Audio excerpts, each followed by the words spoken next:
वसुदेवसुतं देवं कंसचाणूरमर्दनं देवकी परमानन्दं कृष्णं वन्दे जगद्गुरुम् अतसी पुष्पसङ्काशं हारनूपुरशोभितं रत्नकङ्कणकेयूरं कृष्णं वन्दे जगद्गुरुम् कुटिलालकसंयुक्तं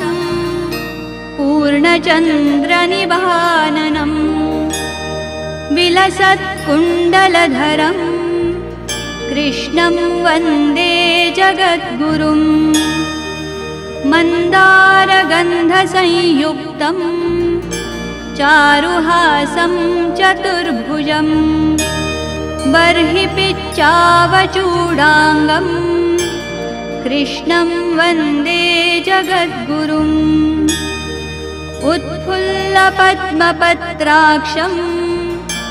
नीलजीमूतसन्निभं यादवानां शिरोरत्नं कृष्णं वन्दे जगद्गुरुम् रुक्मिणीकेलिसंयुक्तं पीताम्बरसुशोभितम् अवाप्ततुलसीगन्धं कृष्णं वन्दे जगद्गुरुम् गोपीकानां कुचद्वन्द्व कुङ्कुमाङ्कितवक्षसं श्रीनिकेतं महेश्वासं कृष्णं वन्दे जगद्गुरुम्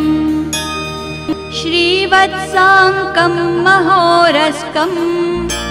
वनमाला विराजितं शङ्खचक्रधरं देवं कृष्णं वन्दे जगद्गुरुम् कृष्णाष्टकमिदं पुण्यं प्रातरुत्थाय यः पठेत् कोटिजन्मकृतं पापं स्मरणेन विनश्यति स्मरणेन विनश्यति।